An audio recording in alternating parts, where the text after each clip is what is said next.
Bandingkan ciri-ciri masyarakat feudal di England dan juga di Jepun. Jadi di sini saya akan jelaskan perbandingan antara ciri masyarakat feudal di Jepun dan juga di England. Jadi ciri yang pertama iaitu kewajipan peribadi. Okey, kita pergi ke England dulu.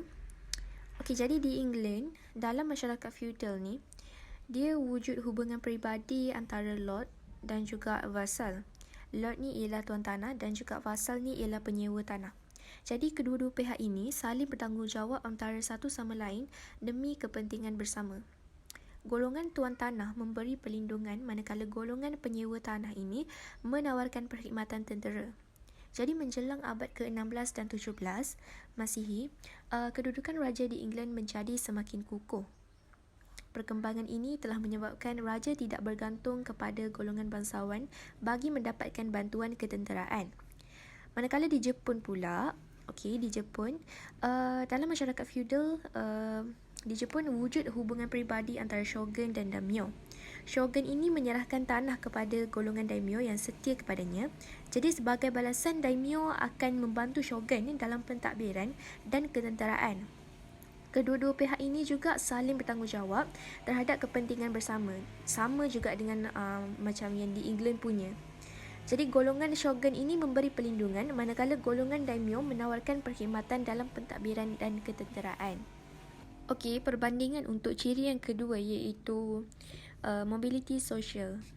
Okey, di England, dalam masyarakat feudal pada zaman pertengahan, setiap lapisan masyarakat mempunyai kedudukan ekonomi dan politik yang berlainan.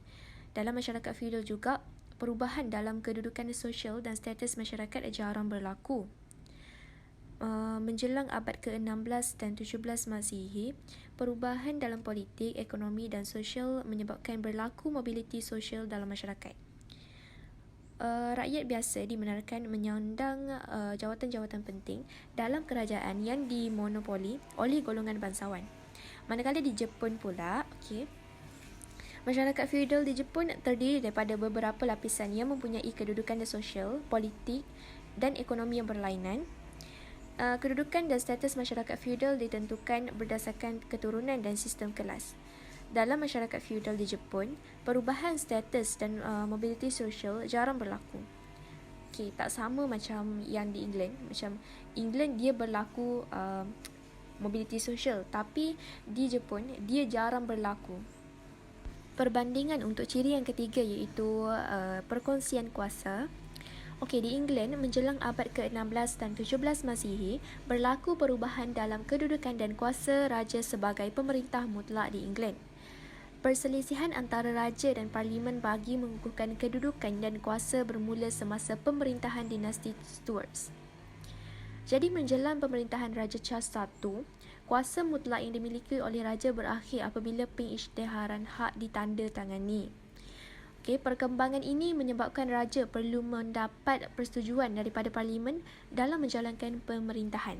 Perkembangan ini menyebabkan wujud perkongsian kuasa melibatkan raja dengan parlimen. Manakala di Jepun, dalam sistem feudal yang diamalkan di Jepun, dia tiada perkongsian kuasa antara pemerintah dengan badan perwakilan.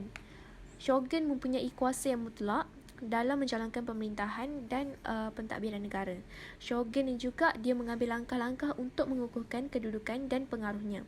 Undang-undang dan peraturan yang diperkenalkan bagi mengurangkan pengaruh maharaja dan golongan daimyo. Jadi perbezaan kat sini, dekat England tu dia berkongsi kuasa, manakala di Jepun ni dia kuasa dia terletak pada shogun sepenuhnya. Akhir sekali ialah pemilikan tanah.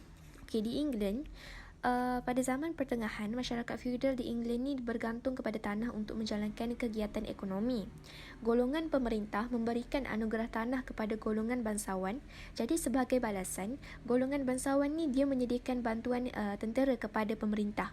Menjelang abad ke-16 dan 17 Masihi, perubahan dalam sistem ekonomi telah menyebabkan masyarakat tidak bergantung kepada tanah.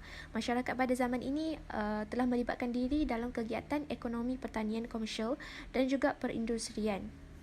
Manakala di Jepun pula, pada zaman keshogunan Tokugawa, wilayah ditadbir oleh vasal yang setia kepada shogun.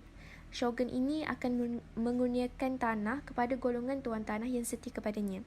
Jadi tuan tanah yang setia akan mengawasi gerak-geri daimyo yang diragui kesetiaannya. Shogun ini bertindak merampas tanah daripada daimyo yang menentang pemerintahannya. Dan tanah yang dirampas akan diserahkan kepada daimyo yang setia kepadanya. Dan akhir sekali ialah shogun akan berkuasa melantik pegawai-pegawai untuk mentadbir dan menguruskan tanah miliknya. Jadi itu antara perbandingan ciri masyarakat feudal di England dan juga di Jepun.